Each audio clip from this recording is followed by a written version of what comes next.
аткарылыш боюнча Кыргыз Республикасынын 24-жылдын жазгы тала жана чарба жумуштары жүргүзүүгө карата даярдыктын жүрүшү жөнүндө Кыргыз Республикасынын Министрлер Кабинети маалыматы тууралуу депчи. Биринчи уктуп, биринчи жолу айтат элем, 3 жылдан беричи биз могу жогорку кеңеш бир нерсени көрдүк да. Өзүңүз илим пост кишисиз, основ госуправление деген илим бар да. Ошол жерде 5 жанагыдан базовый жанагыдан турат да платформадан. Бул плановость, системность, административность, хозяйственность и управленческие функции.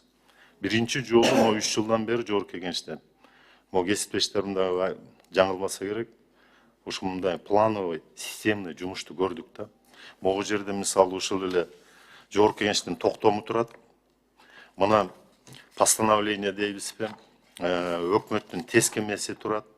Андан кийин сиздердин мына планыңыздарды көрүп атам. 24-жылга сезондун айыл чарба тала жумуштарын өткөрүү боюнча иш-чаралар пландарды бекитүү жөнүндө. Андан кийин могу сиздердин отчетуңуздар да. Буга жакшы баа берсе болот. Эмне үчүн дегенде сиздер биринчи жолу могу жогорку кеңешке ушундай бир системный пландуу түрдө жана жумушуңуздардын отчетуңуздарды алып келип атасыз да. Ар бир мээнет бааланыш керек. Ар бир мээнет. Эмне үчүн дегенде могу жерде статистикасында чыгарыпсыздар, башкасында чыгарыпсыздар, табличный формада ар бир область, анан кийин райондун ичинде аймактар, анан даже чоң шаарларды Нарын, Ош, Талас, Чүй, даже Бишкекти киргизип кетипсиздер да. Канча пайызга республика боюнча, шаарлар боюнча аткарылды депчи. Бул чоң жумуш, эбегейсиз жумуш. Бирок бир нерсеси бар. Ушунун ичинде өзү бизде токтом бар, делопроизводство деген. Ошонун ичинде ар бир пункт аткарылгандан кийин могу таблицаларды приложение деп туруп, же болбосо тиркеме деп туруп, приложение номер 1, номер 2, номер 3 деп туруп, могу баяндамаңыздарга жана байлап кетсеңиздер, өзүңүздөргө да бизге да оңой болмок да. Коомчулукка чыгарганда жөн эле буну общий жанагы менен сиздер көрсөтүп коюп турсуздар. Бул биринчи жанагы сиздерге сунуш катары. Андан кийин могу ар бир пункт боюнча жазып атасыздар. Бирок ичине келгенде сиздер мисалы органа минералдык өндүрүш деген жерлерде деле мисалы литрлеп эле биологин, дермин деп туруп анан кийин могу литр менен кайсыл жака кетти. Ушуларды жазыпсыздар да. Жөн эле статистика да. Статистикадан, жөнөкөй статистикадан биз көрбөй атабыз. Ошол эле жер кодекси бар, азыр мына сөз болуп атат. Ошонун 10-беренеси бар. 10-беренесинде бизде 7 категория жер бар. Ошолордун кайсы категориясын иштеттиңиздер? Кайракы жерден канчасына? Суулуу жердин канчасына иштеттиңиздер? Ошол эле биз токтомду кабыл алып, буга чейин жанагыларды, мыйзамдарды кабыл алып бердик элек, бонитети түшүп кеткен, же болбосо кунарлуулугу 20%-тан төмөн жерлер деп туруп. Ушул жерди 2 жыл бизди туруп сурангансыңар. Өткөзгүлө бизде республика боюнча 565 000 гектар жер бар депчи. Бизде салы институттар иштеп чыгарды. Жакынкы аранын ичинде 1 жылдын ичинде ушуну танатып берип, биз жанагы кайракы же сулуу жерлерге айландырабыз дегенсиздер. Ошолордун канча пайызы иштетилди, кандай иштетилди, кайсы эле ошол жанагы өрөндөр кайсыл жерлерде иштетилгени боюнча сиздерде маалымат жок да. Жалпы эле бергенсиздер. Мына могу жерде деле мисалы акылчы жылдарда республика айыл чарба өсүмдүктөрүнүн жалпы айдоо аянты оң тенденцияда өсүүдө. Анын ичинде дейсиздер, мына 8 000 гектарга көбөйдү деп атасыздар. Кайсы жагы көбөйдү? Эмне кайсы категория жер көбөйдү? Ушул эле жагында жазып атасыздар, мына пункт 2.4 мененчи 1950дөн комбайндын 1453-ү тартылды. Калганы эмне болду? Бул кайсы комбайндар, тракторлар, кайсы областтарда? Кээ бир областтарды көрсөтүлбөйсүздөр. Биз көрүп туруп айтат элек да, могу областтарда техника көп экен, могу областтарда техника жок экен. Эмне үчүн силер бөлүнүп келип аткан техникаларды тең салмактуу бөлүп бербей атасыңар демекпиз. Ушуга окшогон жанагы чийки жанагылар аткаруулар бар ичинде. Бирок могу жерде мен сиздердин таблицаңыздарга келет элем да. Өрөндөрдүн мисалы таблицаңыздарда сиздер могу орусчасын айтып коеюн, кыргызчасы жок экен да. Сиздердин жанагы өкүлдөргө да Малым болгудан. Заключительные сведения о количестве и качестве семян яровых зерновых культур по району Кыргызской республики по состоянию на 16.05.24 года деп атасыздар да, эми жазгы өрөндөр боюнча. Ошонун ичинен мени бир эле область таң калтырып атат, Ош областы. Потребности атасыздар минус 116,60. Засыпано 166,40. Эмне Ош областында жазгы тала жумуштарына даярдык жок болду. И аракети да жок болду булардын. Башка областтар 100%га чейин бар болот. Ташпаевич, жанагы берген замечанияларыңыз туура, просто өзүңүз айткандай талмуд болуп кетпесин деп биз мында кыскартып бергенбиз. Биз департаменттерден бүт бардык жерлерден алганда полный алабыз. Ошон үчүн эгерде эме болсо сизге башка эле депутаттарга өзүнчө бир берип коелу, кайсы райондорго, кайсы областтарга кандай техникалар, кандай жерлер өздөштүрүлгөн бүт бардыгы бар. Бактыгы болсо технический ошибка болуп калган окшойт. Мында кечирим сурайм эгер эме болсо. Бакыт жооп бербейсиңби? Ош областы боюнча жооп берип койгочу. Саламатсыздар. Ош облус боюнча камсыздоо 100% эле болгон, ал жерде технический ошибка болуп калыптыр, Александр Ташпаевич. Эми ушуну кандай эме мактап атса биягынан жана кыласыңар. Кечирим сурайбыз.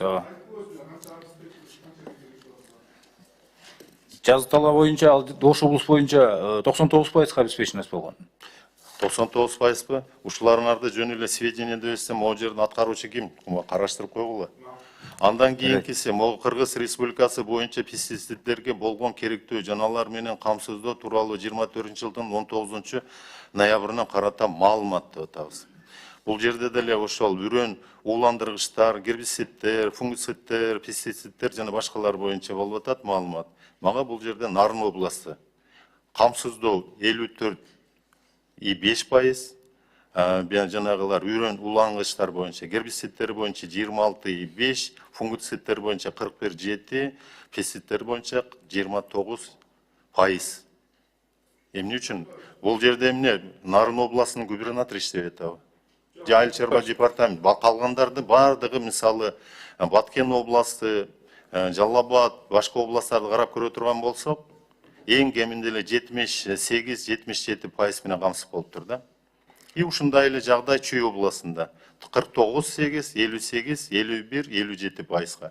Эмне ошондо Чүй областынын губернатору, Нарын областынын губернаторлору айыл чарбага болгон жанагысы цифра көрсөтүп атат да. Александр Ташпаевич, туура баса белгилеп атасыз, 54,5% камсыздоо деп атабыз. Бул жерде Нарында жанагы Семеновский хозяйстволор жок да. Семеновский хозяйстволор ошо ууландыргычтарды, анан бул гербициддер менен, инсектициддер менен баягы бул өрөөндүү райондордо көп колдонулат да негизичи. Талаачылык менен көп иштегендер. Жаныбек Калканович, эми сизди билем, сиз илимий кишисиз, өзүңүз ошол Нарын областынын тургунусуз да. Эмне эле түшүнүп атам. Андай могу жерде эмне үчүн андай могу статистика киргизип атасыңар? Айыл чарба багытында иштей алып барбайт, мал чарбачылыгы менен элек боло турган болсо. Жооп бергиле. Жооп берип коюңузчу. Эмнеге статистика жөн эле киргизип алдыңар булар? Саламатсыздарбы? Мен Тоймат Жалбек. Бул Александр, сиз бул жерде туура айттыңыз. Себеби дегенде Нарын областында бул негизинен баягы мал чарбасына көбүрөөк басым жасалган үчүн бул биздин пестицидтерди колдонуу бир асындай азыраак деңгээлде болот да. Себеби дегенде ал жакта негизинен бул жанагы көпчүлүк чөптөр себилет, ошон үчүн ал жака көп колдонулбайт. А жалпы бизге керектүү болгон пестицидтердин көлөмү жылына бизге 100%-тан жогору келип турат. Мына өзүңүз таблицадан көрүп турасыз, бүгүнкү күнгө бизге 615 тонна келе турган, эме керек боло турган болсо, бул 97%-га аткарылган, а жылдын акырына чейин биздики 100-120%-га чейин уже чыгат. Урматтуу Жаныбек Калканович, сиздер мына могу сиздердин таблица, менин таблицам эмес. Сиздер могу жерге пландашып атасыздар. Керектелүүчү тонна, камсыздалуучу тонна деп туруп көрсөтүп атасыздар. А эмнеге бул контролдоо одуңар анда? Макул болуп тура Нарын областы мал чарбасы менен дейли. Анда Чүй областы деле ушул болуп атпайбы? 49,8, 58,5, 51,2, 57% болуп атат. Жердин бардыгы Сары Өзөндө болуп атпайбы? Буга эмне дейсиз? Чүй областы боюнча элдин өздөрүнүн баягы колдонуу мүмкүнчүлүгүнө жараша болуп атат. Себеби дегенде мына чүйдө билесиздер, айдоо аянттары аябай көп бул жекте. Ошого негизинен толук 100% бул пестерди колдонуу дегенден бир аз алыстап кетип атат. Себеби дегенде бүгүнкү күндө бул органикалык ай чарбасын өтөбүз деген басым бул жакта кененирээк болуп атат да. Ошол себептен могу колдонуу бир аз болуп атат. Жана мен айтып кеттим, бул камсыздоо бизде пестицидтер боюнча 100-120%ке чейин бул камсыздалат. Бул бая дыйкандардын өздөрүнөн көпчүлүгү эме кылат, көз каранды. Себеби дегенде булар алып колдонуу жагы бир аз төмөнүрөөк. Ошол себептен. Бул жерде дагы Нарын областында органикалык аймак өтөбүз деген органикага көбүрөөк басым жасалып атат да, чын айтканда растениеводстводо дагы. Жанагы картошка болобу, башка өсүмдүктөргө органикалык применять этип атышат, органикалык средстволор. Ошон үчүн Жаныбек Калканович, могу сиздердин отчетность ради отчетности, ради статистика болбош керек да. Реальный картина болуш керек. Ошол жерде могу потребность башкалар жок боло турган болсо, зачем анда киргизип атасыздар могу жердечи? Көз боомочулукта бул эки область мененчи. Андан кийинкиси деле мына карай турган болсок, жаздык кылкандуу дан эгиндердин үрөндөрүн уландыруу иштери боюнча. Ошол эле карай турган болсок, баардык областтар жакшы. Ысык көл областы кылкандуу боюнча, данын азыктары боюнча 35%га камсыз, и Нарын областы 9%. Буга эмне дейсиздер? Ысык көлгө эмне болду?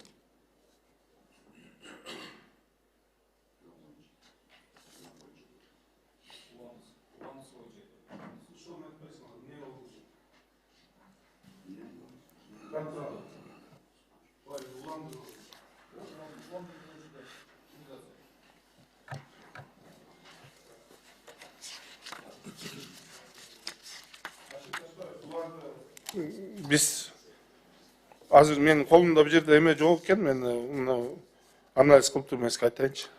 Эми бул жердечи, Жаныбек Калканович, мага айтыштын кереги жок да. Мен эми өзүмө керектүү цифралардын баардыгын көрө турган талмутуңуздардан көрүп алдым да. Буну коомчулук карап отурат. Могу жерде биздин коллегалар жана башкалар карап отурат. Ошолорго жумушуңуздарды, өзүңүздөр жасаган жумушту алып чыга албасаңыздар, могу жерде статистикаңыздарды, могу Алакунов деген оюңуздар өзүнчө отуруп жазса, а сиз болсо өзүңүзчө отуруп статистикаңызды алып чыксаңыз, а могу жерде сизден алып чыккан, могу жерде баннериңиз дейбизби, же болбосо презентацияңыз менен дал келбей атса, ошого отурганда мындай сиз да жогорку кеңешке келердин астынан бүт баардыгын ушул келе турган кыйындардын баардыгын чогултуп бир сыйра карап чыгып туруп анан кийин жогорку кеңешке алып келсеңиздер да. Биз могу жерден туруп эле кыска маалымат берсек, баарды өтүп кете турган дегенден алысыраак болушуңуз керек да. Сизге эми Жаныбек Калканович, элге бир эле нерсе керек да.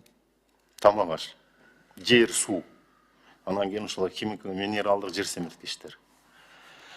Бизде токтом бар азык-түлүк коопсуздугу боюнча, 10 продукция боюнча кыска айтып бериңиз. 10 жанагы азык-түлүк камсыз кылуу боюнча продукция боюнча бүгүнкү күндө Кыргыз Республикасы азыркы күнгө карата канча пайызга камсыз өзүн өзү кылды?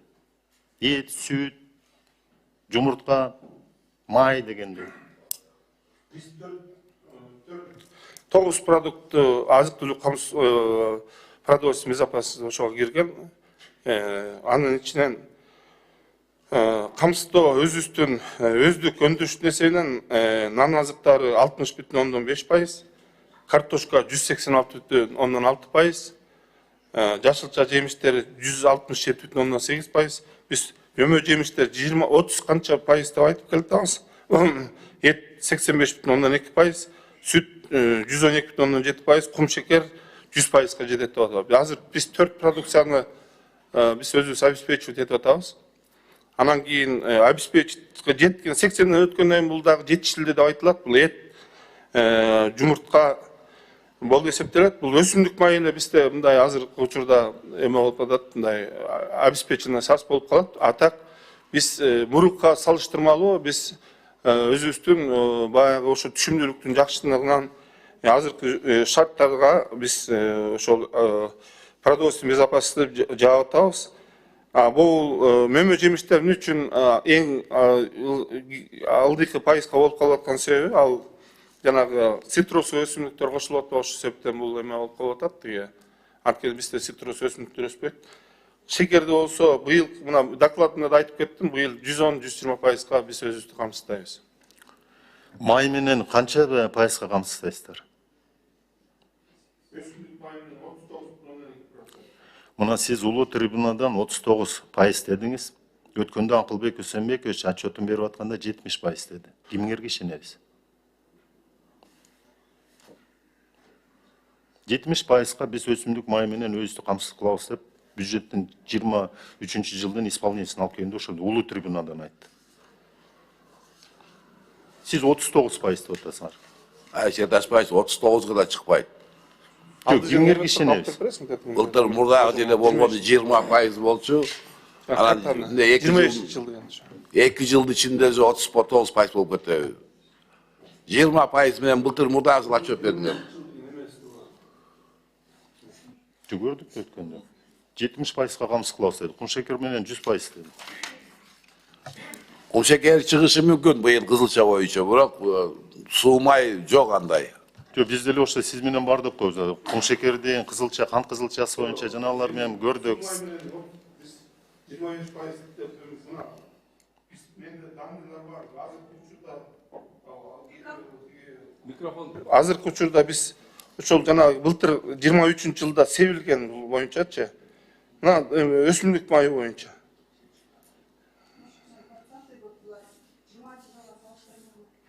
22-23 жылга салыштырмалуу. Өсүмдүк майы 58,3%. Канча? 58,3%. Кайсы эли журт быйылкы жылда канча майды сырт жактан алып келебиз? Эми өзгөчөсү жанагы Россия мамлекетинен келип атканда, бирок биз көп жерлерге жана өсүмдүк майын тиги септирбедикпи. Ошондон дагы Өзбекстан менен да сүйлөшүүлөр жүрүп атат азыр. Ошо Өзбекстан ошо май чыгарган заводду биздин территорияда куруш, же болбосо куруш эмес, ошо мурдакы турган заводдорду реабилитацияга киргизсе ошондой болуп атат. Биз мунун үстүндө иштер жүргүзүп атабыз. Жаныбек Калканович, эттин баасы канча болот? Бир көйгөйдө республика боюнчачы баасы түшпөй атат. Эмне себептер? Эми бул жерде бир четин айтканда фермерлер үчүн, өстүрүп аткандар үчүн жакшы, бул шаар эли үчүн, конечно, баягы эттин баасы. Бирок ушунчалык мындай секирик жасаган жок. Эми айтып койсоң, ошо продовольственный безопасность. Саламатсызбы, урматтуу депутаттар. Бүгүн эттин баасы боюнча мамлекет боюнча орточо баа бул 630 сом болуп атат. Акыркы маалымат иретинде айта кетсем, 3 жума мурун Ош областы менен Баткен областында кичине эт кымбаттап, бирок бүгүнкү күндө кайра стабилдешти. Андан сырткары бизде Бишкек шаары боюнча чоң базарларда бул Орто Сай, Ош базар, Аламедин базарларында жана соцплощадка иштеп атат. Аякта 550 сомдон ошол эле жакшынакай малдын аякта тиги арендасы жок. Базарлар менен сүйлөшүп 500 сомдон эт сатылып атат, жакшы баадагы. Андан сырткары бүгүнкү күндө тиги маалымат иретинде айта кетсек, бизден чоң ири мүздүү малды Казакстандан алып келген жана Казакстан мамлекети тыюу салды, бирок 85 000 тонна квота чыгарып берип, министрликтин алдында ачылган жана Кыргыз Агро Холдинг ачык акционер коом менен ошо 1000 башка азыр сүйлөшүүлөр жүрүп атат. Түйүп аны ошол кире баштаса буюрса дагы. Бул жерде баанын мындай чоң секирик жасалган жок. Биздин ошо базарларда сүйлөшүүлөрдүн негизинде жанагы социалдык лавкалар ачылган. Ал жерде 550 сом, 570 сомдон сатылып атат. Таптаза жакшынакай эттер. Биз элдердин бардыгына через сайт, через реклама айтып атабыз. Анда эле биз деле көрүп атабыз. Эми бир лавканы 2-3 базарда ачып койгон менен Бишкектин каласында 1 миллион 200-дөн ашык адам жашайт. Анын бардыгы жетишпейт экен да. Ошол сиздердин лавкага жетишсе дагы эт жетпей калып атат. Биринчиден, экинчиден могу жерде баяндамаңыз айтып кетти. Кескин түрдө Ош областында, Баткен областында болду, жөндөдүк деп. Бул силер жөндөгөн жоксуңар. Ош областы, Баткен областына антимонополдук комитет барып, ошолору барып текшерүүлөрдүн негизинде анан кийин өздөрүнүн жанагысын чечимдерин чыгарып келген үчүн баасы азыр убактылуу эле кармалып турат. Сиз ушул улуу трибунадан туруп, Жаныбек Калканович, 7-сентябрь күнү айтканыңыз. Биз чет жакка жанагыга тыюу салдык деп. малды жандыктарды чыгарган. Мына мен бир жума болду. Алабукадан келди. Алапка өткөрмө пунктунан күнүнө 1000 баштын айланасында кой, 500-600 чарасында уй, музоолор. И 200-250 баш күнүнө жылкы өтөт.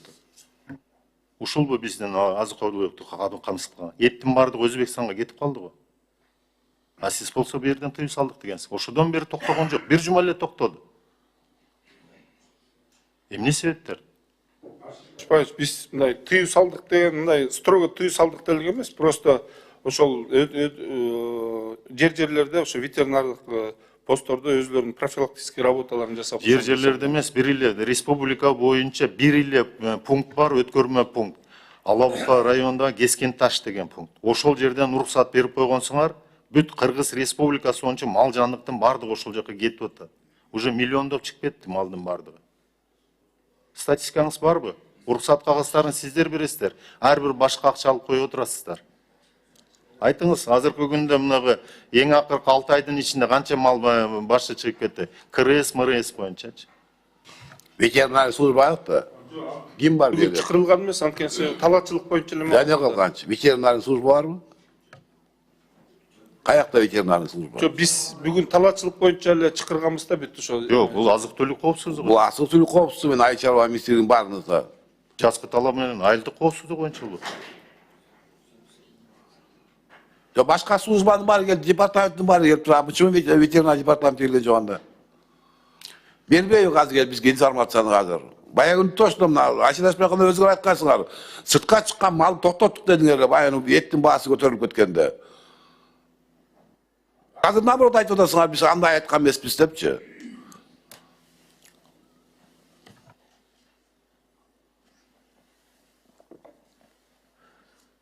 Булар боюнчачы, Амунка Мутарбекович, маалымат угушубуз керек да. Миллиондо уже чыгып кетти бардыгы. Булар болсо ошентип уруксатты берет, а бул жакта элди ойлогон адам жок да. Эттин баары сыртка чыгып кетти. Бул жагы Самарканд, Бухарага чейин жанагы койруктарына жазып KG деп алып туруп, жанагы биз алып келген пародисти, могу айыл чарба министрлиги же болбосо ошо буга чейин эле берилген айыл банк жана башкалар боюнча берилген акчаларга алынган жанагы сүттүү уйлардын да баары чыгып кетти. А булардын статистикасы жок, башкасы жок. Анан кийин антимонопольный комитетти жөнөтүп коюп, анан контролдошуп, 3 базар болсо Бишкекте 3 базарга 3 жанагы лавканы ачып коюп, анан кийин бардыгын камсыз кылып атабыз эт менен деп отурат да. Бул менен жакшылыкка бере кылбайбыз да. Өзүбүздүн элибизди ойлошубуз керек биринчи. Андан кийин мына статистикаңызда сиз жанагыларды көрсөтүп кеттиңиз, картошка боюнча, башка жанагылар боюнчачы. Азыр көйгөй ушул картошка менен алма, анан кийин жана слива боюнчачы. Ушуларды да карап, жакшылап экспортный жанагыларын түзүп бериңиздер. Азыр алма жанагылардын өндүргөндөрдүн баардыгы багбандардан жана продукциясы жер-жерде асты 5 сом, арты 5 сом, асты 20 сомдун айланасында болуп көйгөй болуп атат. Бирок мен дагы сизге могу жерде Акбөкөн дүкөнү жакшы бир ойду айтып кетти, сиз да колдоп атасыз да, жана Москвага депчи. Москвага эми 4000 километр экен. Барышы 4000 километрде алып барыш башка кылыш. Буга чейин деле жанагылар иштеген, ЭАЭКстин астында башка жанагылар боюнча дагы. Бирок бизде бир көйгөй бар да. Могу астагы эле казак туугандар границаны жабып салат да. Бирок биз Кытайга барганда депутаттар ошол жерден ушул маселени көтөргөнбүз да. Ошол эле Ченду жана Пекинде болгондо булар макулдугун берген. Биз айтканбыз, бизден чыгарылган продукциянын баардыгын силерге өткөзө турган болсок, бул жана 700 километр. Бир кичинекей эле бир районуңарга жетет экен депчи. Бизде ушул чыгарылган продукцияны алып бергиле, силердин жанагы по сокращению бедности деген жана программаңар Өзбекстанда, Казакстанда реализовать эткен программаңардын кереги жок, айыл чарбанын өндүрүү боюнча кереги деле жок. Бизге акча каражатыңардын деле кереги жок. Болгону бир эле границадан ачып берип, биздин продукцияны эле сатып алгыла болду дегенбиз. Булар макул болгон. Ошол жаатын эмне жумушту алып барбай атасыздар? Иштер болуп атат. Азыр ошол ветеринардык, фитосанитардык лаборатория курулган атат азыр. Ошолордун стандарты менен атайын жер бөлүнүп берилди. Анан кийин жакын арада дагы ошол продовой склад ачылат, не склад эле? Иә, надзорный склад. Алдағы ошол продуктларды өткөрүүгө мүмкүнчүлүктөр түзүлөт. Картошка боюнча быйыл жакшы жагымдуу шарт түзүлүп атат. Бул боюнча агрохолдингдагы өзбектер менен келишим түзүп, бирок ошол азыр картошканын баасы дагы мындай жакшы түзүлүп атат. Бирок алма, конечно, алма азыр эме болуп атат, аны ал боюнча биздер жүргүзүп атабыз. Могу жерденчи сиздер ушул жакта иштеп койсоңуздар, могу жерден бизден жанагы өндүрүүчүлөр жайкы жанагындай сезон маалында жана башкалардын могу казактардын астында, казак границасында тыгында болбойт эле да. Бул жактан өзүбүздөн граница 1,5 миллиард калкы менен Кытай Республикасы турат. Ушулар менен жакшылап иштеп койсоңуз, жолу да жакын, кыйынчылыгы жок. Болгон ушул жанагыларды фитосанитарный, ветеринарный пункттарды ача турган болсо ачып, сертификациядан өткөзүп бер кылсаңыздардычы, и круглогодично алмакта. Ошондо бизден бир эле складское помещение жанагы логистика экспедированияны организовать болуш керек. Ошону менен биз айыл чарбасы бир чоң өнүгүүлөргө келет беле деген ойдомун да. Рахмат.